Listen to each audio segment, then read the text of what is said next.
திண்டுக்கல்லில் அமைச்சராய் பெரியசாமியின் வீட்டில் அமலாக்கத்துறை அதிகாரிகள் காலை முதலே சோதனையில் ஈடுபட்டு வருகின்றனர். கோவிந்தாபுரத்தில் உள்ள வீட்டில் அவரிடமும் அவரது மனைவி சுசீலாவிடமும் விசாரணை நடப்பதாகவும் தகவல் வெளியாகியிருக்கிறது. சீலப்பாடியில் உள்ள அமைச்சராய் பெரியசாமியின் மகனும் பழனி எம்எல்ஏவுமான ஐ.பி. செந்தில்குமாரின் வீட்டிலும் அமலாக்கத்துறையினர் சோதனையிட்டு வருகின்றனர். அதோடு வள்ளலார் நகரில் உள்ள ஐ. பெரியசாமியின் மகள் இந்திராணியின் வீட்டிலும் சோதனை நடைபெற்று வருகிறது. 10 இடங்களில் 3 வாகனங்களில் வந்த அமலாக்கத்துறை அதிகாரிகள் 15 பேர் சோதனையில் ஈடுபட்டு வருகின்றனர். துப்பாக்கி ஏந்திய 30 மத்திய பாதுகாப்பு படை வீரர்கள் காவலுக்கு நிறுத்தப்பட்டுள்ளனர். சென்னையில் பசுமை வழிச்சாலையில் உள்ள அமைச்சர் ஐ. பெரியசாமியின் வீட்டிலும் சோதனை நடைபெற்று வருகிறது. நாகாலாந்து ஆளுநர் இல கணேசன் சென்னையில் காலமானார். அவருக்கு வயது 80. தமிழக பாஜக மூத்த தலைவரும் நாகாலாந்து ஆளுநருமான இல கணேசன் சென்னை தியாகராய நகரில் உள்ள தனது இல்லத்தில் அவ்வப்போது தங்குவது வழக்கம். நீரிழிவு நோயால் பாதிக்கப்பட்டதால் சென்னை கொளத்தூரில் உள்ள தனியார் மருத்துவமனையில் சிகிச்சைக்காக அனுமதிக்கப்பட்டார். அங்கு கழிவறையில் தவறி விழுந்ததில் பின்னந்தலையில் அடிபட்டதாக கூறப்படுகிறது. பெரிய காயம் இல்லை என தனது வீட்டில் ஓய்வெடுத்து வந்த நிலையில் அடிபட்ட இடத்தில் திடீரென வலி அதிகரித்ததாக சொல்லப்படுகிறது. இந்த நிலையில் கடந்த 8ஆம் தேதி சென்னை கிரீம் சாலையில் அப்போலோ மருத்துவமனையில் இல கணேசன் அனுமதிக்கப்பட்டு பல்வேறு பரிசோதனைகள் மேற்கொள்ளப்பட்டன. மேலும் அவருக்கு தீவிர சிகிச்சை அளிக்கப்பட்டு வந்த நிலையில் வெள்ளிக்கிழமை மாலை 6:23 மணிக்கு இல கணேசன் உயிரிழந்தார்.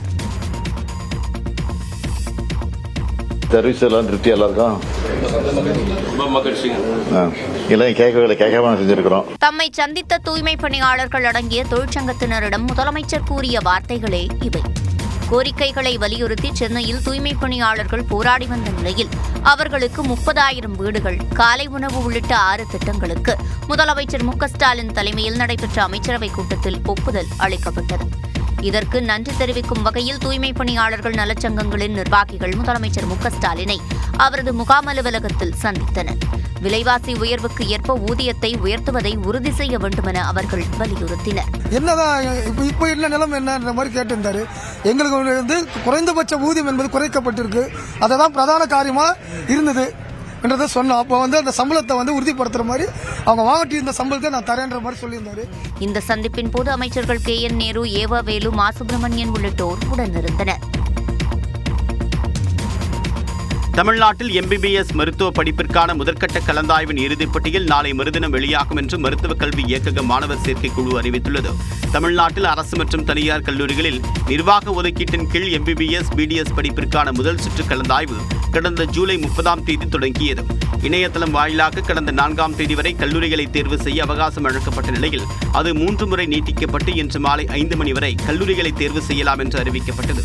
இந்நிலையில் நாளை இடங்கள் ஒதுக்கீடு செய்யப்பட்டு நாளை மறுதினம் இறுதிப் பட்டியல் வெளியாகும் என்று மருத்துவக் கல்வி இயக்ககம் தெரிவித்துள்ளது. கல்லூரிகளில் இடங்கள் பெறுவதற்கான ஆணையை நாளை மறுதினம் முதல் வரக்கூடிய 24ஆம் தேதி நண்பகல் 12 மணி வரை ஆன்லைன் வாயிலாக பதிவிறக்கம் செய்து கொள்ளலாம் என்று அறிவிக்கப்பட்டுள்ளது. மருத்துவ கலந்தாய்வு தொடர்பாக நீதிமன்றத்தில் சில மனுக்கள் தாக்கல் செய்யப்பட்டிருக்கக்கூடிய நிலையில் அதில் எந்த சிக்கலும் எழாத பட்சத்தில் திட்டமிட்டபடி முடிவுகள் அறிவிக்கப்படும் என்று மருத்துவக் கல்வி இயக்ககம் குறிப்பிட்டுள்ளது.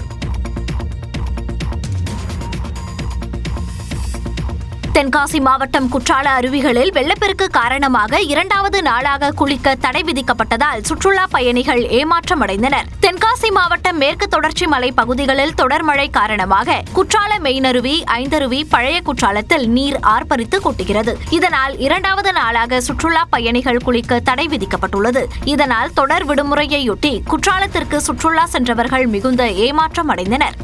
நாங்கள் அருவியில குளிக்கிறதுக்காக குற்றாலம் வந்தோம். இங்க தண்ணி ரொம்ப அதிகமாக போறதுனால யாரையும் குளிக்க விடல. அதனால கொஞ்சம் ஏமாற்றமா இருக்கு. நேற்று திருச்செந்தூர் போய் தரிசனம் பார்த்துட்டு இன்னைக்கு குற்றாலத்தில் குளிக்கலான்னு வந்தேன். மிகப்பெரிய ஏமாற்றம். இங்க 2 நாளா வெள்ளம் போறதுனால குற்றாலத்தில் குளிக்கிறதுக்கு யாரையும் அனுமதிக்க மாட்டேங்கிறாங்க. பொதுமக்களின் பாதுகாப்பு கருதி குளிப்பதற்கு தடை விதிக்கப்பட்டு இருப்பதாக மாவட்ட நிர்வாகம் தெரிவித்துள்ளது. சுதந்திர தின தொடர் விடுமுறையொட்டி சுற்றுலா சென்றவர்கள் குற்றால அருவிகளில் செல்ஃபி மட்டுமே எடுத்தபடி ஏமாற்றத்துடன் வீடு திரும்பினர். தமிழ்நாட்டின் அரசியல் களத்தை பரபரப்பாக்கிய செய்திகளை டாப் 5 அரசியல் செய்திகள் பகுதியில் பார்க்கலாம். மாநில உரிமைகளை மத்திய அரசு தொடர்ந்து பறித்து வருவதாக குற்றம் சாட்டிய முதலமைச்சர் மு.க.ஸ்டாலின் அதனை மீட்பதற்கு தக்க தருணம் அமைந்திருப்பதாக தெரிவித்துள்ளார். சுதந்திர தினத்தை ஒட்டி சென்னை புனித ஜார்ஜ் கோட்டையில் தேசிய கொடி ஏற்றிய பிறகு உரையாற்றிய அவர் சுதந்திர போராட்ட வீரர்களுக்கான ஓய்வூதியம் அதிகரிப்பு, பேருந்துகளில் மாற்றுத்திறனாளிகளுக்கு சலுகை உட்பட 9 புதிய அறிவிப்புகளை வெளியிட்டார். மாநில அரசு விடுதலை போராட்ட வீரர்களுக்கு தற்போது வழங்கி வரக்கூடிய மாதாந்திர ஓய்வூதியம் 22,000 ரூபாயாக உயர்த்தி வழங்கப்படும். தமிழ்நாட்டின் மலைப்பகுதியில் செயல்படுத்தப்படும் கட்டணமில்லா விடியல் பயண திட்டம் மாற்றுத்திறனாளிகளுக்கும் விரிவுபடுத்தப்படும். தொடர்ந்து பேசிய அவர், மாநிலத்திற்கு கிடைக்க வேண்டிய நிதியை எப்போதும் போராடி பெறும் நிலை நீடிப்பதாகவும் இது கூட்டாட்சி இந்தியாவிற்கு அழகல்ல என்றும் கூறினார். ஒன்றிய மாநில அரசுகளுக்கிடையான அதிகாரம் மற்றும் நிதி பகிர்வில் மாநில அரசுகளின் பங்கினை மீட்டெடுத்திட அரசியல்பூர்வமான சட்ட நடவடிக்கை எடுப்பதுதான் ஒரே தீர்வு.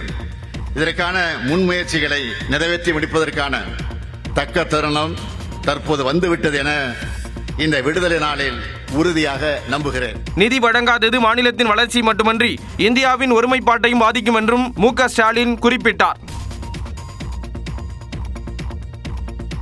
கிட்னி பறிப்பு விவகாரத்தில் மருத்துவமனை நிர்வாகம் தரப்பில் ஏன் யாரையும் இதுவரை கைது செய்யவில்லை என்று எதிர்க்கட்சித் தலைவர் எடப்பாடி பழனிசாமி கேள்வி எழுப்பியுள்ளார். திருவண்ணாமலை மாவட்டம் செய்யாறில் மக்களை மீட்போம், தமிழகத்தை காப்போம் என்ற பரப்புரை பயணத்தை இபிஎஸ் மேற்கொண்டார். தொண்டர்கள் மத்தியில் உரையாற்றிய அவர் திமுக எம்எல்ஏவின் மருத்துவமனையில் கிட்னி பறிப்பு நடந்ததாக தெரிவித்தார். இனிமேல் திமுக காரர் நடத்துற மருத்துவமனைக்கு ஜாக்கிரதையா போங்க. போயிட்டு வந்த பிறகு ஸ்கேன் பண்ணி பாருங்க உள்ள நம்ம உறுப்பு இருக்குதா இல்லையான்னு. ஏன்னா திமுக எம்எல்ஏ நடத்துகிற மருத்துவமனையில் கிட்னி முறைகேடாக ஏழை மக்களிடத்து எடுக்கப்பட்டதாக புகார் வந்து எது திமுக ஆட்சி திமுக எம்எல்ஏ அவருடைய மருத்துவமனையில் ஆய்வு செஞ்சு அதிகாரிகள் ஆய்வு செஞ்சு முறைகேடு இருப்பதாக சொல்லி அந்த உரிமத்தை ரத்து பண்ணியிருக்கிறாங்க. யார் அந்த உரிமத்தை ரத்து பண்ணது? திமுக. அப்படின்னா கைது பண்ணணும்ல. தொடர்ந்து பேசிய அவர் தான் இரவு பகல் பாராமல் உழைக்கும் விவசாயி என்று கூறினார். விவசாயிகளுக்கு திமுக அரசு எதுவும் செய்யவில்லை என குற்றம் சாட்டிய இபிஎஸ் விலைவாசி உயர்வை கட்டுப்படுத்தவும் தவறிவிட்டதாக சாடினார். ஆளுநர் ஆர்.என். ரவி தந்த தேநீர் விருந்தை திமுக மற்றும் கூட்டணி கட்சிகள் புறக்கணித்த நிலையில் அதிமுக, பாஜக, தேமுதிக பிரதிநிதிகள் பங்கேற்றனர். சுதந்திர தினத்தையொட்டி சென்னை கிண்டியில் உள்ள ஆளுநர் மாளிகையில் அரசியல் கட்சித் தலைவர்கள், அமைச்சர்கள் உள்ளிட்டோருக்கு ஆளுநர் தேநீர் விருந்து அளிப்பது மரபு. அதன்படி ஆளுநர் ஆர்.என். ரவி அழைப்பு விடுத்திருந்த நிலையில் அவர் தமிழர்களுக்கு எதிராக செயல்படுவதாக குற்றம் சாட்டி அவரது அழைப்பை முதலமைச்சர் மு.க.ஸ்டாலின் மற்றும் அமைச்சர்கள் புறக்கணித்தனர். இதேபோல காங்கிரஸ், விசிக, மதிமுக, கம்யூனிஸ்ட் கட்சிகள் உள்ளிட்ட திமுக கூட்டணி கட்சிகளும் புறக்கணித்தன. தாவேகாவும் புறக்கணித்தது. இந்த நிலையில் ஆளுநர் தந்த தேநீர் விருந்தில் தமிழ்நாடு அரசு சார்பில் தலைமைச் செயலாளர் முருகானந்தம், டிஜிபி சங்கர் ஜிவால் பங்கேற்றனர். சென்னை உயர்நீதிமன்ற தலைமை நீதிபதி மகேந்திர மோகன் ஸ்ரீவத்சவாவும் பங்கேற்றார். பாஜக சார்பாக நயினார் நாகேந்திரன், தமிழிசை சவுந்தரராஜன், எச். ராஜா, அதிமுக சார்பில் MP Inbadurai, MLA K A. Pandian உள்ளிட்டோர் பங்கேற்றனர். அன்புமணி தரப்பு பாமக சார்பில் எம்எல்ஏக்கள் சதாசிவம், வெங்கடேசன், சிவகுமார், தேமுதிக சார்பில் விஜய் பிரபாகரன், தமிழ் மாநில காங்கிரஸ் தலைவர் ஜி.கே. வாசன், ஐஜேகே நிறுவனர் பாரிவேந்தர் உள்ளிட்டோர் பங்கேற்றனர். பாமக நிறுவனர் ராமதாஸின் மனைவியும் தனது தாயாருமான சரஸ்வதியின் பிறந்த நாளையொட்டி நேரில் வாழ்த்து பெற்ற அன்புமணி ராமதாசுடன் இணைந்து கேக் வெட்டி கொண்டாடிய தருணம்தான் இது. பாமக நிறுவனர் ராமதாஸிற்கும் அவரது மகனும் பாமக தலைவருமான அன்புமணிக்கும் இடையே கடந்த டிசம்பர் மாதம் முதலே வெளிப்படையாக மோதல் போக்கு நிலவி வந்தது. தந்தை மகனை சமாதானப்படுத்தும் முயற்சியில் கட்சியின் கௌரவ தலைவர் ஜி.கே. மணி உள்ளிட்ட முன்னணி நிர்வாகிகளும் குடும்ப உறுப்பினர்களும் தீவிரமாக ஈடுபட்டனர். எனினும் இருவரிடையே நாளுக்கு நாள் மோதல் போக்கு அதிகரித்து வந்ததால் கட்சி நிர்வாகிகள் வருத்தமடைந்தனர். இந்நிலையில் தனது தாய் சரஸ்வதியின் பிறந்த நாளையொட்டி அவரிடம் வாழ்த்து பெறுவதற்காக அன்புமணி தைலாபுரம் இல்லத்திற்கு சென்றார். அவருடன் அவரது மனைவி சௌமியா மற்றும் 3 மகள்களும் சென்றனர். அங்கு சரஸ்வதியின் பிறந்த நாளை குடும்பத்தினர் அனைவரும் கேக் வெட்டி உற்சாகமாக கொண்டாடினர். சரஸ்வதிக்கு அருகிலேயே ராமதாசும் அன்புமணியும் நின்றிருந்தனர். தொடர்ந்து அன்புமணிக்கும் அவரது மனைவிக்கும் சரஸ்வதி கேக் ஊட்டிவிட்டார். விழுப்புரம் மாவட்டம் பட்டானூரில் நாளை நடைபெறும் பாமக சிறப்பு பொதுக்குழு திருப்புமுனையாக அமையும் என ராமதாஸ் தெரிவித்திருந்த நிலையில் அன்புமணி குடும்பத்துடன் தைலாபுரம் இல்லத்திற்கு சென்றதும் அங்கு ராமதாஸை சந்தித்திருப்பதும் கசந்திருந்த உறவு கனிந்திருப்பதாக கட்சியினர் மத்தியில் எதிர்பார்ப்பை ஏற்படுத்தியுள்ளது. நடிகை கஸ்தூரி பாரதிய ஜனதா கட்சியில் இணைந்துள்ளார். 1991ஆம் ஆண்டில் ஆத்தா உன் கோயிலிலே திரைப்படம் மூலம் நடிகையாக அறிமுகமானவர் கஸ்தூரி. அதனைத் தொடர்ந்து முன்னணி நடிகைகளில் ஒருவராக வலம் வந்தார். பின்பு தொலைக்காட்சி நிகழ்ச்சிகளிலும் பங்கேற்றார். அடிக்கடி சர்ச்சையாக பேசி செய்திகளில் அடிபடும் கஸ்தூரி பிக்பாஸ் நிகழ்ச்சிகளிலும் பங்கேற்றுள்ளார். சர்ச்சை பேச்சுகளுக்காக வழக்குகளிலும் சிக்கியுள்ளார். கடந்த நாடாளுமன்ற தேர்தலின் போது பாரதிய ஜனதாவின் பரப்புரை மேடைகளில் கஸ்தூரி காணப்பட்ட நிலையில் தற்போது பாரதிய ஜனதாவில் இணைந்துள்ளார். சென்னை பாஜக அலுவலகத்திற்கு சென்ற அவர் மாநில தலைவர் நயினார் நாகேந்திரன் முன்னிலையில் தன்னை கட்சியில் இணைத்துக் கொண்டார். அவருடன் பிக்பாஸ் பிரபலமான திருநங்கை நமிதா மாரிமுத்துவும் பாரதிய ஜனதாவில் இணைந்துள்ளார். திருப்பதியில் தற்காலிகமாக ரத்து செய்யப்பட்ட இலவச தரிசன கியூ, ஜிஎஸ்டி குறைக்கப்படும் என்ற பிரதமரின் அறிவிப்பு உள்ளிட்ட செய்திகளை டாப் 5 இந்தியா பகுதியில் பார்க்கலாம்.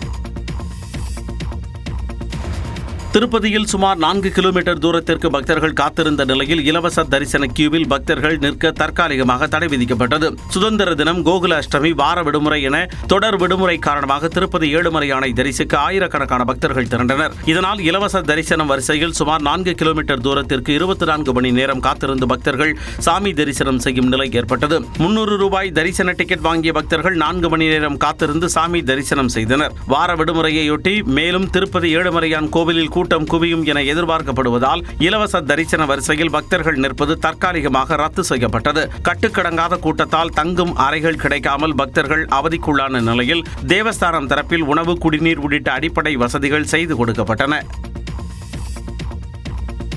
தீபாவளி பரிசாக ஜிஎஸ்டி வரி விதிப்பு முறையில் சீர்திருத்தம் கொண்டுவரவுள்ளதாக பிரதமர் நரேந்திர மோடி அறிவித்த நிலையில் 12% மற்றும் 28% வரி விகிதங்களை நீக்க ஜிஎஸ்டி கவுன்சிலுக்கு மத்திய அரசு பரிந்துரை செய்துள்ளதாக தகவல் வெளியாகியுள்ளது.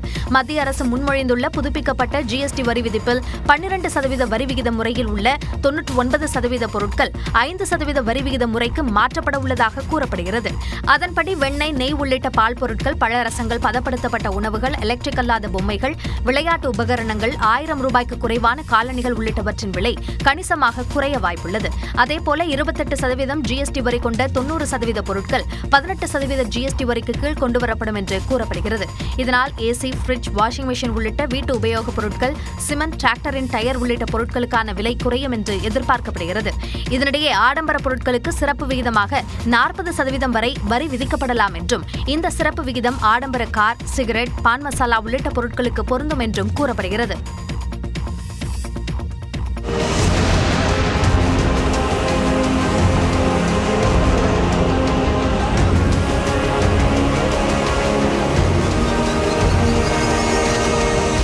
ஜம்மு காஷ்மீரின் கிஷ்த்வாரில் மேகவெடிப்பால் திடீரென ஏற்பட்ட வெள்ளப்பெருக்கில் குடியிருப்புகள், கார்கள் என மொத்தமும் அடித்துச் செல்லப்பட்ட நிலையில் பலி எண்ணிக்கை 60ஆக உயர்ந்துள்ளது.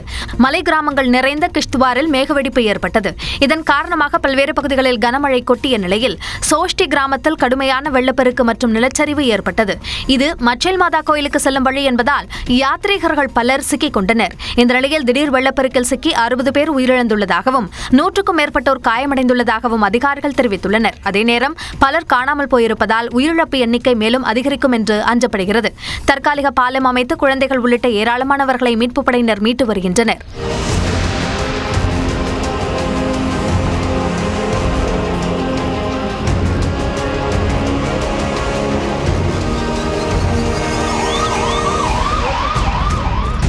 இதுவரை மீட்கப்பட்டவர்கள் பாதுகாப்பாக முகாம்களில் தங்க வைக்கப்பட்டுள்ளனர்.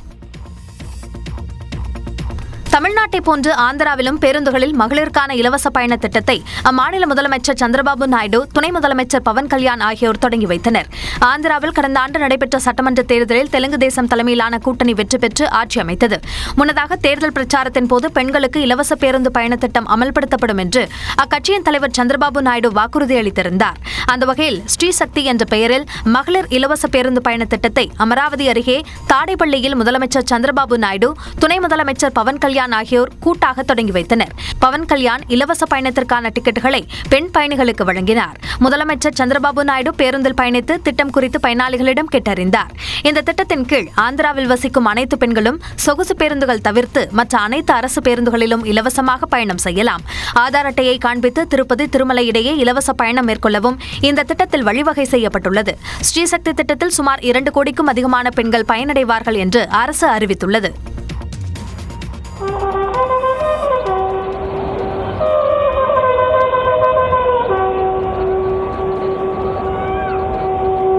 சுதந்திர தினத்தையொட்டி இந்தியா பாகிஸ்தான் எல்லையான அட்டாரியில் எல்லை பாதுகாப்பு படை நடத்திய சாகசங்களை ஏராளமானோர் கண்டுகளித்தனர். பஞ்சாப் மாநிலம் அட்டாரியில் உள்ள பாகிஸ்தான் எல்லையில் புகழ்பெற்ற கொடியிறக்கும் நிகழ்ச்சியோடு சுதந்திர தினத்தையொட்டி சிறப்பு நிகழ்ச்சிகளும் நடைபெற்றன. இதில் இந்திய எல்லை பாதுகாப்பு படையினர் தங்கள் திறனையும் வலிமையையும் காட்டும் வகையில் சாகசங்களை நிகழ்த்தி காட்டினர்.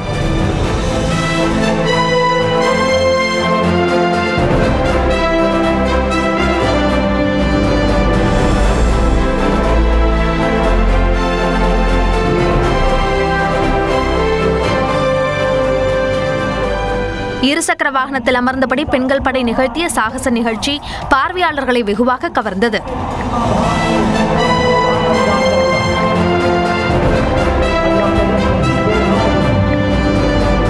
மேலும் கொல்லம் அட்டாரி எல்லையில் மகாத்மா காந்தியின் பிரம்மாண்ட உருவப்படத்தை எல்லை பாதுகாப்பு படையின் டிஜி தல்ஜித் சிங் சௌத்ரி திறந்து வைத்தார். ட்ரம்ப் புதின் சந்திப்பு, அமெரிக்காவில் 2 நிமிடத்தில் நடைபெற்ற கொள்ளை உள்ளிட்டவற்றை டாப் 5 உலகம் பகுதியில் பார்க்கலாம். யுக்ரைன் ரஷ்யா இடையேயான அமைதி ஒப்பந்தம் தொடர்பாக ரஷ்ய அதிபர் புட்டினுடன் நடத்திய பேச்சுவார்த்தையில் உடன்பாடு எட்டப்படவில்லை என அமெரிக்க அதிபர் ட்ரம்ப் தெரிவித்துள்ளார். யுக்ரைன் ரஷ்யா இடையேயான போரை முடிவுக்கு கொண்டுவரும் விதமாக அமெரிக்க அதிபர் ட்ரம்ப் ரஷ்ய அதிபர் புட்டின் இடையேயான வரலாற்று சிறப்புமிக்க பேச்சுவார்த்தை அமெரிக்காவின் அலாஸ்கா நகரில் நடைபெற்றது. இந்த பேச்சுவார்த்தை 3 மணி நேரம் நீடித்தது. அதன் பிறகு செய்தியாளர்களிடம் பேசிய ட்ரம்ப் பேச்சுவார்த்தையில் எடுக்கப்பட்ட முடிவுகள் குறித்து நாட்டோ அமைப்பு நாடுகள் மற்றும் யுக்ரைன் அதிபர் ஜெலன்ஸ்கியிடம் பேச உள்ளதாகவும் கூறினார். Productive meeting. There were many points that we agreed on. Most of them, I would say, a couple of big ones. அடுத்த கட்ட பேச்சுவார்த்தையை மாஸ்கோவில் நடத்த வேண்டும் என விருப்பம் தெரிவித்த புட்டின், யுக்ரைனில் போர் முடிவுக்கு வர வேண்டும் என்றால் போருக்கான காரணங்கள் முழுமையாக அகற்றப்பட வேண்டும் என்று வலியுறுத்தினார். Next time in Moscow. Oh, that's an interesting one. I don't know. I'll get a little heat on that one, but I could see it possibly happening. 2022ஆம் ஆண்டில் அமெரிக்க அதிபராக ட்ரம்ப் இருந்திருந்தால் யுக்ரைனில் போரே வந்திருக்காது என்றும் புட்டின் தெரிவித்தார்.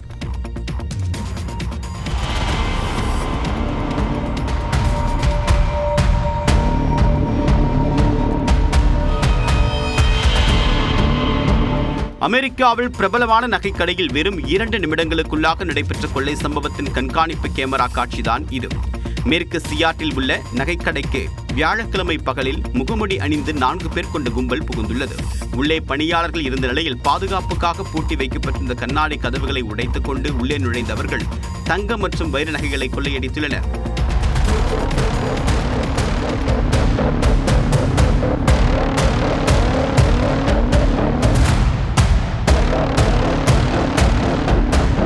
சுமார் 18 கோடி ரூபாய் மதிப்பிலான நகைகள் மற்றும் விலை உயர்ந்த கை கடிகாரங்கள் உள்ளிட்டவற்றை எடுத்து சென்றனர்.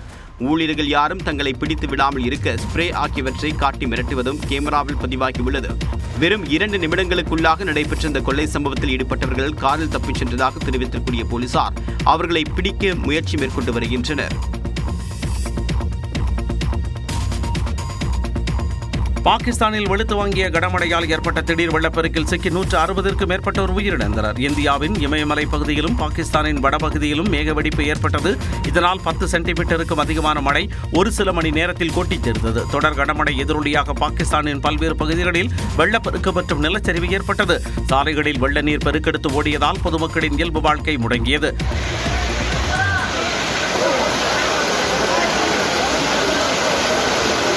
ஸ்மார்ட் பள்ளத்தாக்கில் குடியிருப்புகளை வெள்ள நீர் சூழ்ந்த நிலையில் வீடுகளில் சிக்கியவர்கள் கயிறு கட்டியும் படகுகள் மூலமும் மீட்கப்பட்டனர்.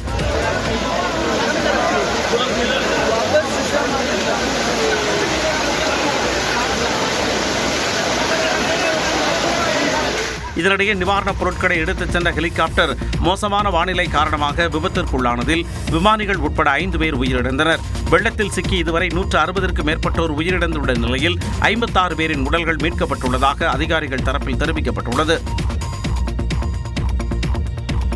செர்பியாவில் அரசிற்கு எதிராக போராட்டக்காரர்கள் வீதிக்கு வந்ததை தொடர்ந்து அவர்கள் மீது போலீசார் கண்ணீர் புகை குண்டுகளை வீசி கலைக்க முயன்றனர். இதனால் பலருக்கு காயம் ஏற்பட்டுள்ளது. செர்பியாவின் பெல்கிரேட் நகரில் அதிபர் அலெக்சாண்டர் ஊசிசியின் அதிகாரப்போக்கை கண்டித்து பொதுமக்கள் கடந்த 2 நாட்களாக போராடி வருகின்றனர். இந்த நிலையில் போராட்டக்காரர்களையும் அவர்களுக்கு உதவி செய்யும் குழுவையும் தனியாக பிரிக்கும் விதமாக போலீசார் 2 இடங்களில் கண்ணீர் புகை குண்டுகளை வீசி கலைத்தனர்.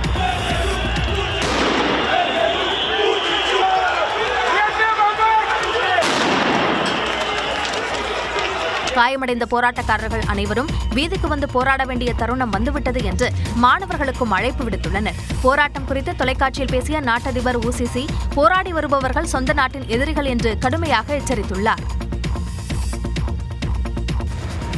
காசாவில் ஏற்பட்டுள்ள உணவு பஞ்சத்தை தீர்க்க வான்வழியாக வழங்கப்படும் உணவு விநியோகம் தங்களுக்கு எதிரான ஆயுதம் என்று இஸ்ரேல் குற்றம் சாட்டியுள்ளது.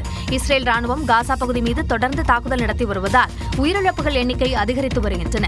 இது தவிர உணவு பஞ்சம் காரணமாக பசியால் உயிரிழப்போரின் எண்ணிக்கையும் அதிகரிப்பதாக மருத்துவர்கள் தெரிவித்துள்ளனர்.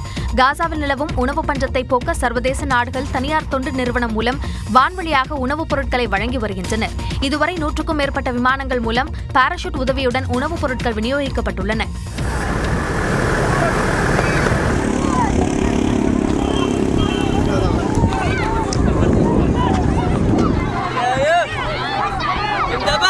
இந்த நிலையில் காசா மக்களுக்கு வழங்கப்படும் உணவு தங்களுக்கு எதிரான ஆயுதம் என்று இஸ்ரேல் குற்றம் சாட்டியுள்ளது.